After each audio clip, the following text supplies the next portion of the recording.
Yeah. Pro Fan Sports Podcast. Let's get it. Pro fans, tune into the program. Every single week, get the dope, fam. Sean on the mic, very flat too. Keep you updated, that's what we do. Pro fans, tune into the program. Pro fans, tune into the program. Pro fans, tune into the program. Every single week, get the dope, fam. Yo, what it do, everybody? It's your boy John Altidor with Pro Fan Sports Podcast. Back at you with another one with my boys Vlad, Barry, and back on Pro Fan Sports Podcast. One of our very first guests on this platform, and also one of our very favorite guys, actually. It's the owner of official NBA Buzz, host of Inside Buzz. This guy doesn't need a real introduction, but we're gonna give it to him. It's Mikey Domagala. Welcome back to the show. How you doing, brother? Fellas, I appreciate the invite back, and I'm glad to chop it up with you guys, giving only the best content to you guys. Anything I could give, I want to give to you guys.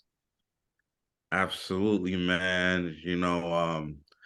You got one of the best platforms on Instagram, on Facebook, anywhere really when it comes to the NBA.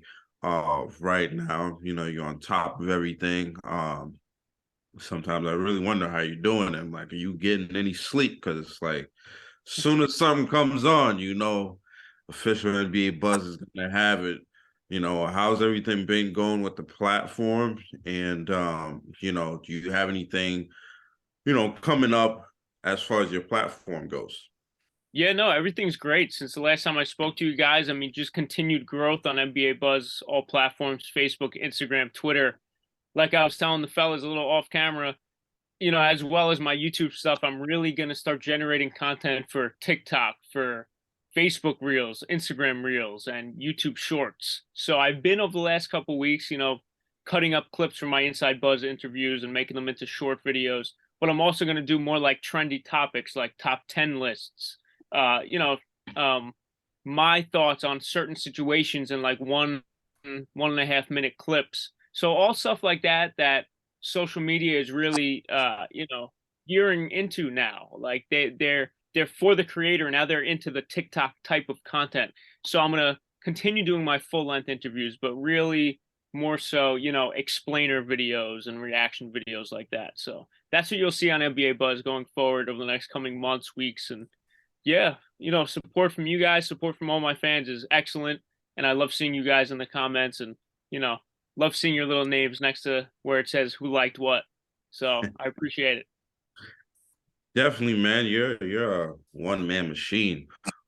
Actually, I post a lot of NBA content, on the stories, and NBA Buzz is always the one I always choose to post stuff because obviously, why not, man?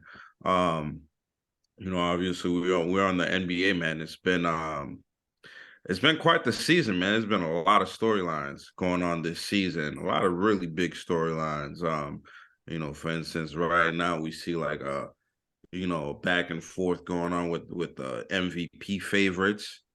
Some teams, were favorites during the season and now maybe not the favorites anymore.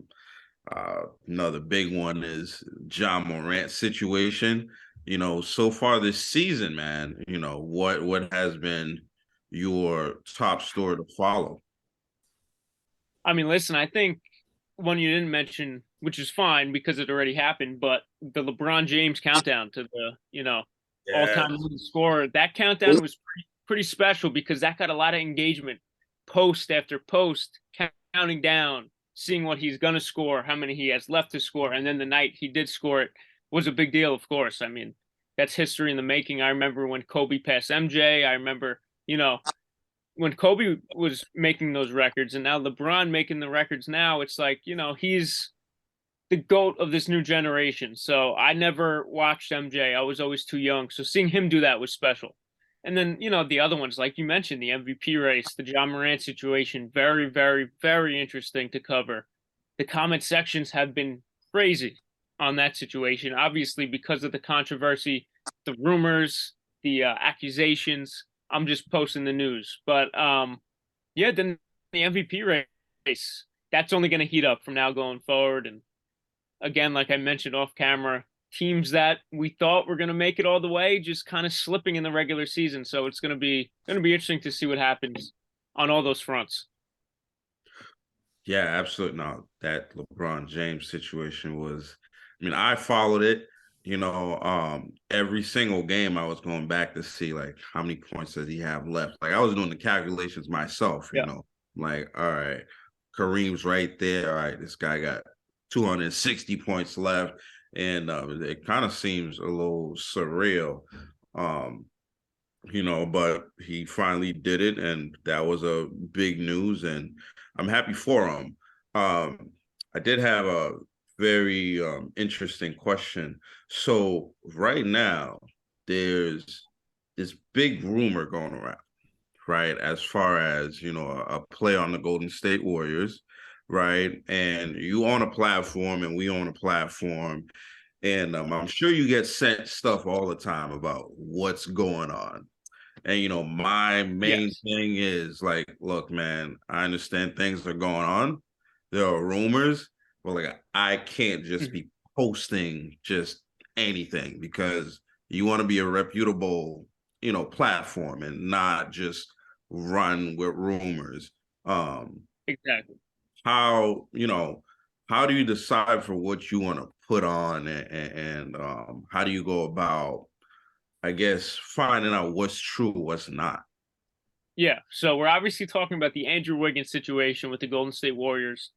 He's been out the last month and a half, just filling in for fans if they're not totally sure. Last month and a half for personal issues. People, the team saying it's family issues. Just recently, Kerr and other teammates just began talking about it. Very vanilla answers, not really anything. So stuff like that. I mean, fellas, I went to, 4 years of journalism school, LIU Post on Long Island. Got to give a shout out there. We're taught you really, really got to do your homework because you don't want to post anything false because that could, one, damage your reputation. Of course, damage said other person's reputation. And three, that could get you in legal trouble potentially, especially in a case like this where it's so fragile, possibly. And I say possibly because we don't really know. So I saw the rumor that supposedly Andrew Wiggins' son isn't his and his girlfriend has been cheating on him this whole time. Now, listen, that's very, very, very TMZ-ish. So I was posting John Morant news and people were telling me I was TMZ-ish. I'm just going off police reports. So if I can't go off police reports, what else can I go off of? I'm not making up anything. I'm just going by what he's accused of. So you can't get mad at me for things he did, what's being said. So for Wiggins, I'm just staying away until something concrete comes out because I don't want to be the one to make a mess. I don't want to get it wrong. So then NBA Buzz is turned into a credible page into a non-credible page. So yeah, that's where I'm going on that. And his wife even tweeted that all those rumors are false. So say I did jump on that news or that rumor, so to speak, people would be like, what the hell are you doing? Why are you posting a rumor that's totally false? So staying out until there's concrete evidence is the journalistic way and, the way I handle my business. Yeah. I mean, I didn't go to journalism school and I'm like, you know what, guys, I'll share it, on the inbox and stuff like that. Like, hey, can you believe something like that? But it's never going on the platform because exactly, obviously you want to be reputable. And you know what's funny? I didn't even know anything about her son. I only knew that Andrew Wiggins had daughters. So even now I'm figuring that out. So, I'm glad we're actually doing the right stuff on that front. Yep. Yeah, Mikey, I wanted to shift the conversation a little bit to our hometown team, the Celtics. Before the podcast, we were just talking about how the Celtics, at the beginning of the season, everybody was, already predicting them back in the finals. And in January, I think we lost like 6 games in a row or 5 games in a row or something. And then lately, we've just been giving up really big leads to some not so impressive team as well. How do you feel about the Celtics now? Yeah, I mean, they were my Eastern Conference, team to come out of the East. They were my East NBA Finals pick. They still are obviously right there because the talent, the veterans, and everybody they have on that team. But fellas, oh my God, my New York Knicks are a very beatable team, and they cannot get past them. I know Jalen Brunson's very good, but like that overtime game, the 2 games went to overtime. The second one, they could have put my Knicks, under the cemetery. They could have buried them under the cemetery. That's how deep they could have buried them if they didn't stop shooting threes. Because that team is so good and so good in the interior that they could finish wherever they want. Jason Tatum could dunk like crazy. Jaylen Brown could dunk like crazy. They could slice in and out, throw a lob to Robert Williams. They just, decided to shoot threes all game in big moments. Even when they were up 2, they're chucking threes in overtime just to put them away by 5. Why not go up by 4 and have a nice cushion and then work from there? That's what the issue is with this team, I think. They get way too 3-point happy. And when they shoot, 10 of 55 from 3, that's 45 possessions missed of 2-pointers that you could get. No, they're going to shoot threes, but something has to change with this team. And it's like this is for the majority of the NBA. Teams want to just coast 3 quarters and turn it on the last 7 minutes of the 4th. That's what I've been seeing with the Celtics and why they've been giving up leads, because they're not totally trying. And then they go, oh, we're down 10 heading into the 4th. Let's try now. And then it's like they'll win some, they'll lose some. So that wasn't what I saw last year in them. They were a hard-fought team all 4 quarters, and something's changed. I don't know what it is. I mean, I think we have almost less than 10 games left in the season before the playoffs. You think it's something they can just turn a switch and turn it on in the playoffs? I think it can be with them because the playoffs, you have to run a game plan.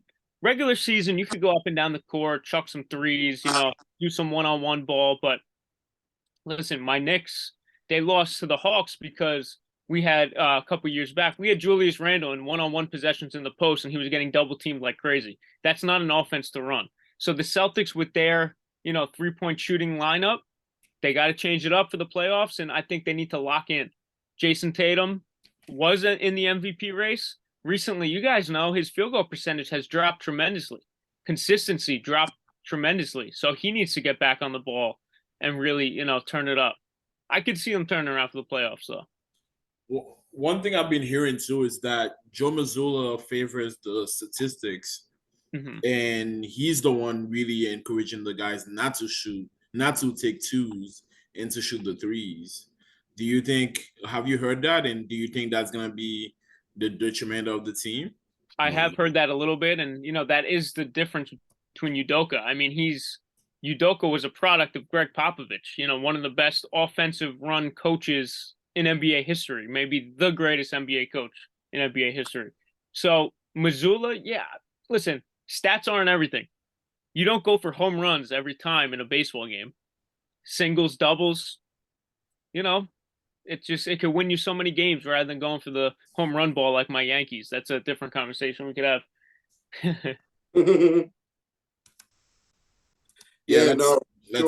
Let's hope. I mean, I'm just hoping that he can get past the statistics. Like you said, it's not all stats. So exactly. you gotta get a feel for the game. And sometimes, like you said, like if we had, cut through the basket and scored dunk a couple of times and scored a couple 2-pointers, we probably wouldn't have lost a lot of those games.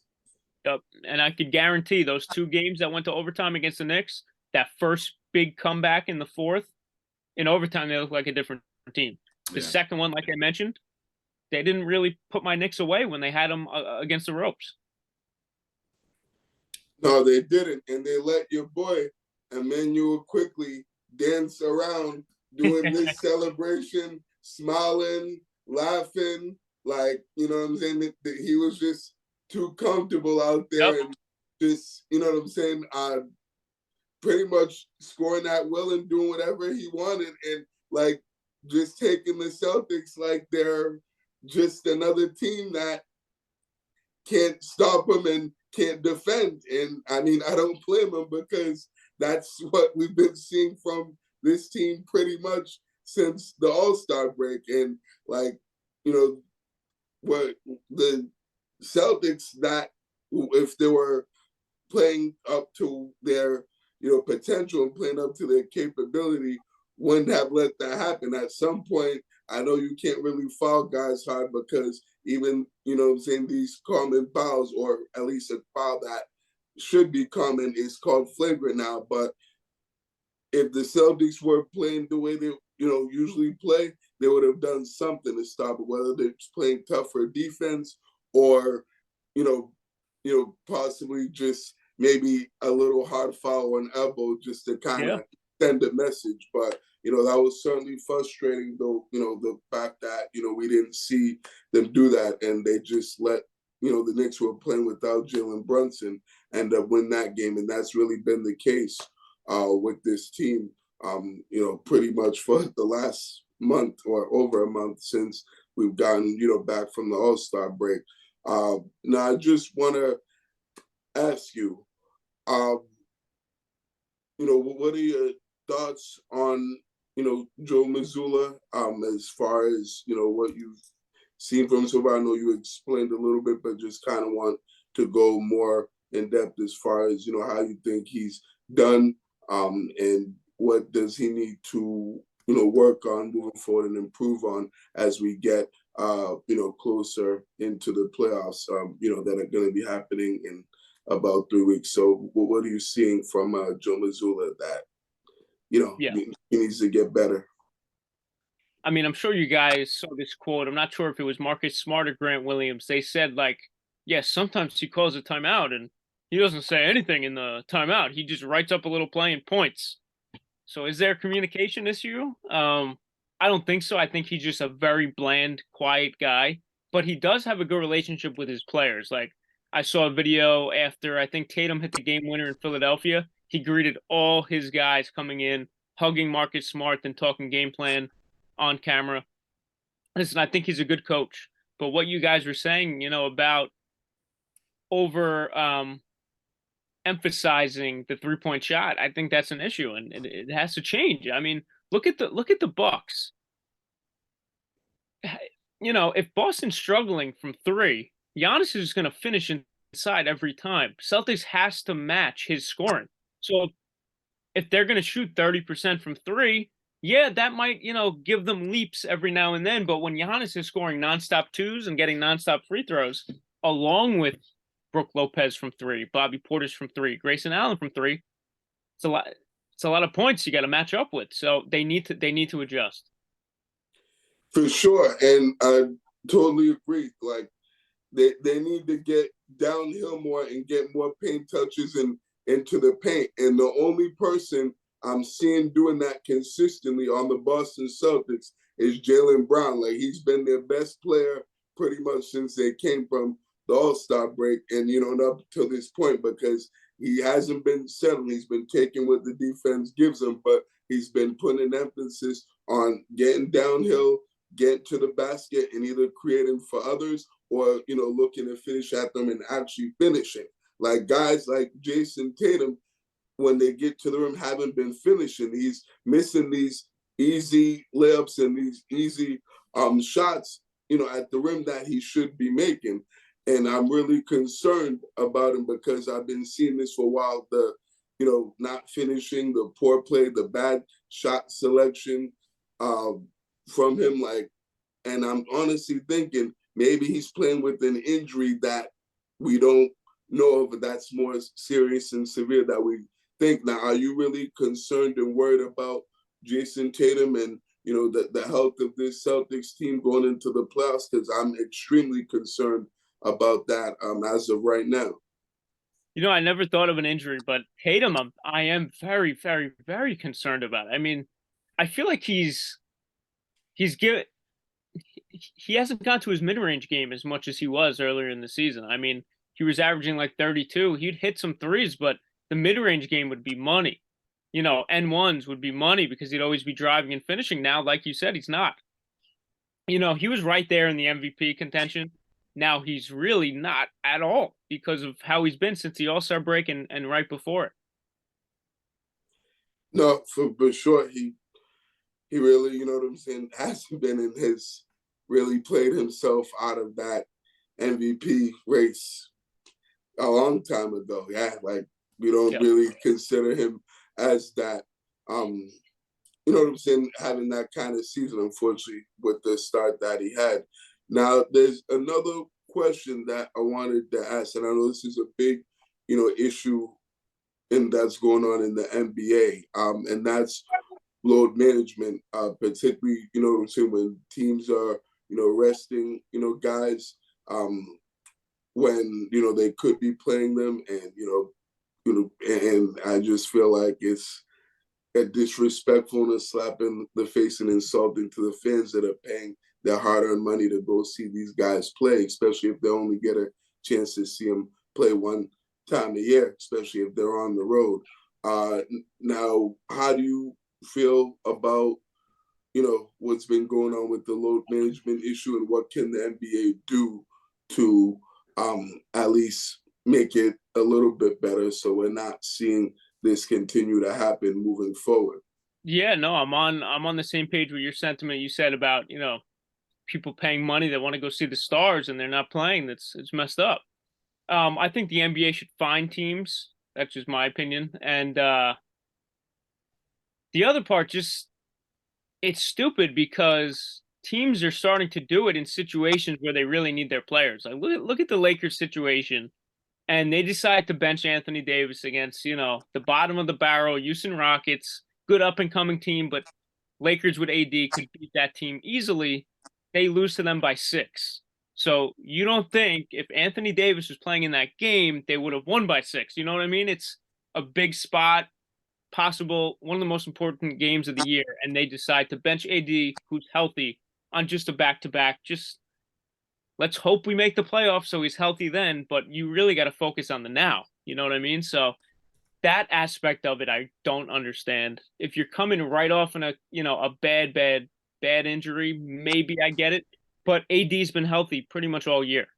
For the second half of the year, he's been healthy. So, just ride him while he's healthy. Absolutely. That's what they need to do. No, there's no question. Without LeBron, they really need it. Speaking of load management, what do you think about the NBA coming out and saying that, well, they're saying that moving forward, they're possibly gonna make it so that, if you're not playing a certain amount of games, you won't be eligible to, for awards like the MVP award. What do you think about that possible rule change? You think that's fair? I think it is. And yeah, like you said, it's still a possibility. I saw they're going to talk about it this offseason for the next season. Hey, why not? I mean, if you want it, if you want to win games, if you want these accolades, why would you get accolades for, skipping your job every now and then? You want to, everybody knows Mikal Bridges is this iron horse, is this, Iron Man of the NBA. That's an accolade of itself for him, that everybody knows it. So if you're going to miss games and then get accolades just, for playing when you want, I mean, that's messed up. Yeah, absolutely. I agree with that, man. I feel like, a lot of players are divided on that front, because there are some guys that believe, hey, I can miss 25 games and it's okay because, I'm human. I'm not a robot, Kyrie Irving. And then guys, like, Jason Tatum and Anthony Edwards that are like, dude, if I can play, I'm going to play. And I tend to go with those guys more because it's like, man, you're playing every other night, every 2 nights. I don't feel sorry. If you're not injured, you need to go out there and play. And speaking on a guy like, Kyrie Irving, you're from the New York area, man. And a certain team pretty much got blown up, man. Talking about the Nets, KD moving to the Suns and now Kyrie to the Mavericks. What did you think about that whole situation, and what's New York feeling about those two guys? My feeling is it's the greatest super team trio letdown in NBA history. That's still saying when Harden was tagging along. They played like 17 games, just simply an embarrassment. God, the ego of Kevin Durant and Kyrie Irving is something we're going to be talking about for like the rest of our lives. So now imagine those two egos together on one team. KD seemed like the normal one with all this. Like he wanted to stay. And, he's like, come on, Kai, we could do it here in Brooklyn. But then the Joe Tsai stuff with the ownership and everything that went on is really what, turned him the other way. It's not always basketball with Kyrie. And we've seen that many, many times. I like what the Nets got back. I mean, picks, Mikal Bridges, Cam Johnson, Dinwiddie, that's, between both. It's not bad. It's really not bad in Brooklyn. Some fans are kind of happy that those headaches are gone and that the consistency of these new guys, and like I mentioned, Mikal Bridges, he's not taking any games off. So that's what New Yorkers want to see. They don't want to see all the drama. They just want to see players who will play hard and ball out. And the Nets, they're staying afloat since KD and Kyrie have left. Yeah, it's almost like they had a cheat code to put them at like the 5th seed when they left, but they're staying afloat enough where they could compete in the playoffs. Yeah, for sure. I mean, I like the new look Nets a little better. How they're playing. Those guys play hard over there, and they look like they're having fun. So much has happened this year alone. I forgot about this whole Kyrie Irving suspension situation. That happened this season. I'm like, there's so much going on. I forgot about that, man. I guess like the question is, because you mentioned Joe Tsai and that came to mind. Would you think about his handling of that situation, and how everything went down? I mean, it's tough. It's really tough because I'm not condoning what Kyrie did, but I'm also understanding that it wasn't like the end of the world for what he tweeted. He just tweeted a link. He didn't exactly tweet any verbiage of himself of saying anything. I understand maybe a couple game suspension, but Joe Tsai wanting him to jump through hoops and fly through the sky and do all this before he could return to the Nets, I kind of get, but I also think it was over the top in a way to rub him the wrong way and show that he's not wanted. I feel like Joe Tsai was like, oh, good, I'm going to wait for him to slip up so I could make it known that he needs to be reprimanded. And I just feel like there was something else there from Joe Tsai, and Kyrie Irving knew it, and KD knew it, and it just all came down like a sack of potatoes. Yeah, I agree, man. I thought his handling of this situation was really stupid. It wasn't pro player, and when you're a team owner, you want to protect your guys and really help them along as much as you can. Not condoning what Ja did, what he allegedly did, but the Grizzlies handled it fairly well, I think. I mean, none of the players said that they agreed with anything. The head coach said we're going to get him the help he needs. They, put him in a facility in Florida of, people who make dumb decisions as a kid, and really got him on hopefully a straighter path where he's not going to do that. So Joe Tsai, yeah, he didn't handle it well. Yeah, not at all.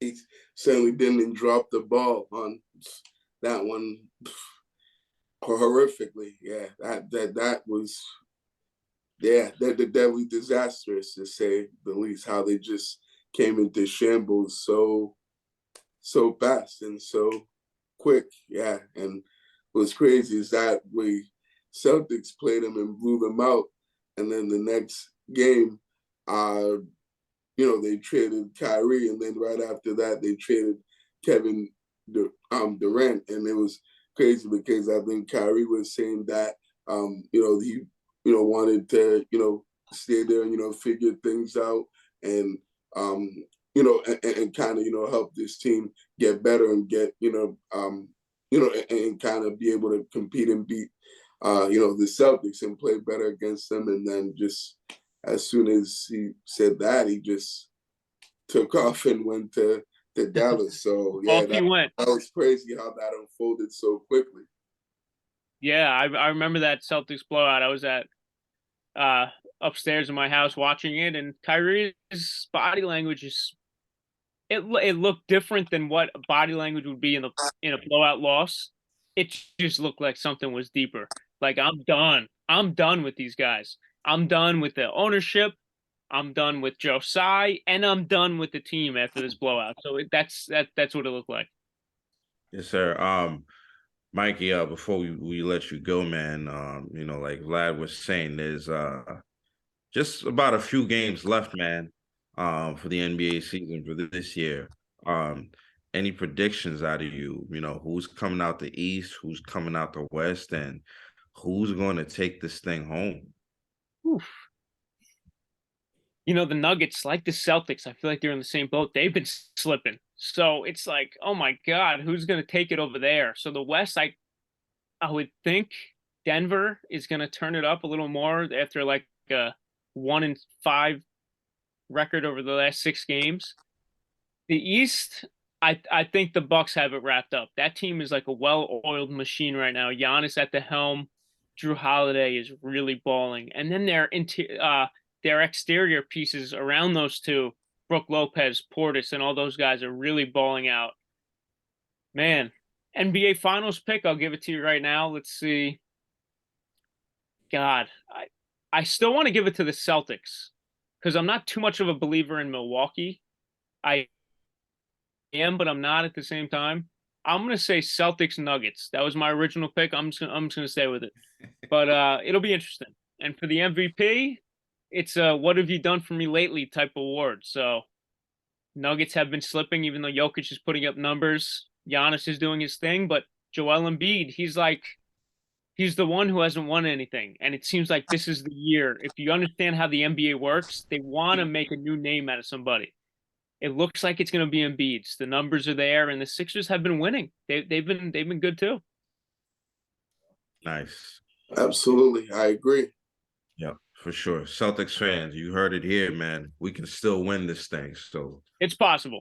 It is possible. I hope. Don't have this much confidence. Still on the boat. Listen, when you have Derek White and Malcolm Brogdon off the bench, especially Brogdon, he's like an all-star type player when he was in Indiana off the bench. You got to change the game plan. Brogdon is another one who could finish in the paint with ease. Like even in that next couple games, he just took it in the paint and finished. So something has to give with Joe Mazzulla where they need to write up a game plan. Like, I don't care how you score. Just make sure you're shooting efficiently and not chucking early in the shot clock and really go for it. You got to play defense the whole way. They turned it up in the fourth against the Knicks on defense when they needed stops. They trapped Julius Randle. That wasn't happening all game. They started trapping quickly towards the end, but then they stopped. So it's all about the game plan for the Celtics. I think they could take Milwaukee in a 6 or 7 game series. Let's hope so. Don't feel as good about that, but let's hope that's the case. I really hope so. I know their true potential. Like, I've seen them look really good this year, and if they're playing like that, they're tough to beat. No, definitely. They need to get back to that ASAP. So hopefully when playoff time comes around, we see what they what they do beginning of the year, they can kind of get back to that and play that way, in the playoffs and make that deep playoff run and get back to the finals because they really need to win it this year. So I'm hoping and praying.